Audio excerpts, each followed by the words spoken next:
Welcome to my YouTube channel. Please subscribe and press the bell icon. अस्सलाम वालेकुम students, welcome to my YouTube channel. सबसे पहले channel को subscribe कर लें, बेल आइकन को प्रेस कर लें और अगर ये वीडियो अच्छी लगे तो इसे लाइक लाजमी करें। तो चलिए वीडियो स्टार्ट करते हैं। हमने फर्स्ट ईयर का चैप्टर नंबर 3 ख़त्म किया था। आज हम उसके इम्पोर्टेंट क्वेश्चंस करेंगे विद आंसर्स। तो चलिए वीडियो स्टार्ट करते हैं।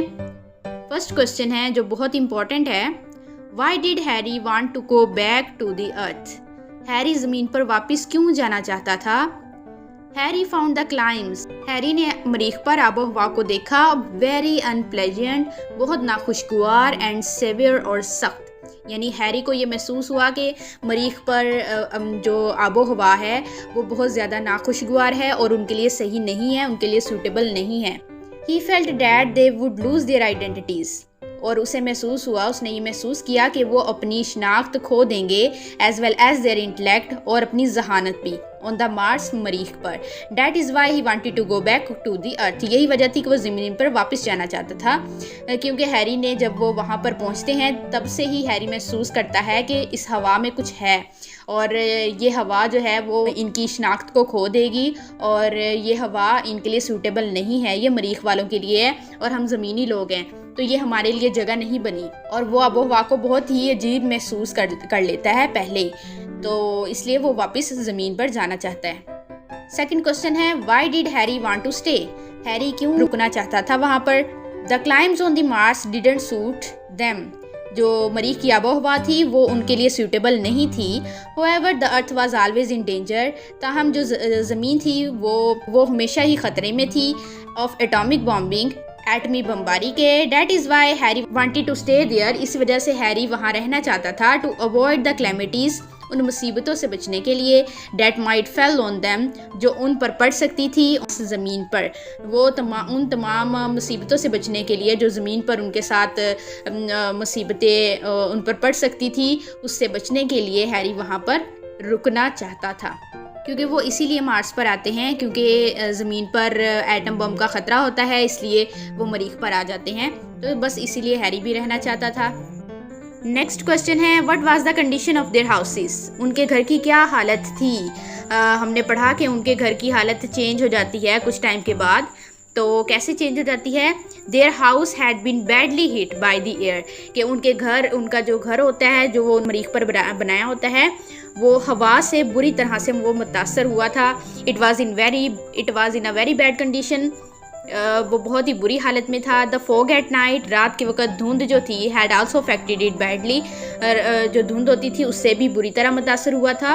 और जो दिन में हवाएं चलती थी गर्म, उससे भी उनका घर बुरी तरह मुतासर हुआ था। और जो रात के वक्त धुंध पड़ती थी उससे भी उनका घर मुतासर हुआ था। नेक्स्ट क्वेश्चन है, what was the advice Harry gave to the people? Harry ने लोगों को क्या मशवरा दिया? Harry advised the people to go back to the earth. Harry ने लोगों को ये मशवरा दिया कि वो ज़मीन पर वापस जाएं, ज़मीन पर उन्हें वापस जाना चाहिए। और उन्होंने समझाया कि ज़मीन पर जाना बहुत ज़रूरी है, वो यहाँ नहीं रुक सकते। He hinted at their black bodies. उसने उनकी ब्लैक बॉडीज़, उनकी जो स्याह जिस्मों की तरफ इशारा किया। एंड गोल्डन आइज़, और उनकी जर्द आंखों की तरफ। और उन्हें ये समझाने की कोशिश की कि वो चेंज हो रहे हैं, उनकी आइडेंटिटी चेंज हो रही है और उनकी बॉडी पर मरीख की हवा का कितना बुरा असर पड़ रहा है। तो ये हैरी एडवाइस करता है कि जल्द से जल्द मरीख से हमें चले जाना चाहिए। He feared that the situation might worsen in future. उसे खौफ था कि आगे जाके फ्यूचर में सिचुएशन और भी ज़्यादा ख़राब हो सकती है और भी ज़्यादा उन्हें मुश्किलात का सामना करना पड़ सकता है। नेक्स्ट क्वेश्चन है, how dangerous can a Martian virus be? कि एक मरीखी वायरस कितना ख़तरनाक हो सकता है? हमने पढ़ा था कि हैरी को लगता है कि मरीख की हवा में कोई वायरस हो सकता है, क्योंकि मरीख की हवा का उनकी बॉडी पर, उनके घर पर बहुत असर पड़ता है और उस वजह से उनकी आइज़ गोल्डन हो जाती हैं, उनके डार्क स्किन हो जाती है और वो बिल्कुल दुबले पतले हो जाते हैं। A Martian virus can be as dangerous as a seed or pollen.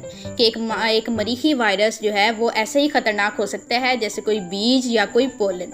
It was bringing different changes in the earth people. ये ज़मीनी लोगों में मुख्तलिफ तब्दीलियाँ ला रहा था. They were becoming, वो बन रहे थे dark skin and golden eyed, और उनकी आंखें सुनहरी हो रही थी, उनकी dark skin हो रही थी. तो इस तरह से मरीखी वायरस का असर उन पर पड़ रहा था. नेक्स्ट क्वेश्चन है, What was the climate they faced on the Mars? कि किस किस्म की आबो हवा उन्होंने मरीख पर किस किस्म की आबो हवा का सामना किया, किस किस्म की आबो हवा थी मरीख पर जिसका उन्होंने सामना किया. They faced a very hot climate there. उन्होंने बहुत गर्म आबो हवा का सामना किया. मरीख पर आबो हवा बहुत ही ज़्यादा गर्म थी. The fog at night, रात के वक़्त धुंध थी. And hot airs during the day, और दिन के वक़्त गर्म हवाएं थी. Were very painful, और बड़ी तकलीफ़ दे थी. रात को जो है वो धुंध थी और दिन के वक़्त गर्म हवाएं, और वो बहुत बड़ी तकलीफ़ दे थी. It burned the canals dry, और गर्मी ने क्या कर दिया था, नहरों के पानी को खुश्क कर दिया था, नहरों को खुश्क कर दिया था. नेक्स्ट क्वेश्चन है, What did they want to grow on the Mars? मरीख पर वो क्या उगाना चाहते थे? They wanted to grow earthly vegetables and fruit.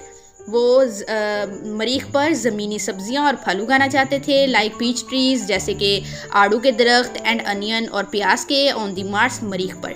But the Martian virus and atmosphere, लेकिन मरीखी वायरस और आबो हवा की वजह से चेंज्ड द पीजीज, आड़ू चेंज हो गए थे, एंड अनियन, और प्याज भी, because the atmosphere on the Mars, क्योंकि आबो हवा जो मार्स पर थी was not suitable for these earthly vegetables and fruit, क्योंकि जो मरीख पर आबो हवा थी वो ज़मीनी सब्जियों और फलों के लिए सही नहीं थी, मौजू नहीं थी. इस वजह से पीचेस का और अनियंस का जो कलर है वो चेंज हो गया था, वो बिल्कुल चेंज हो गए थे.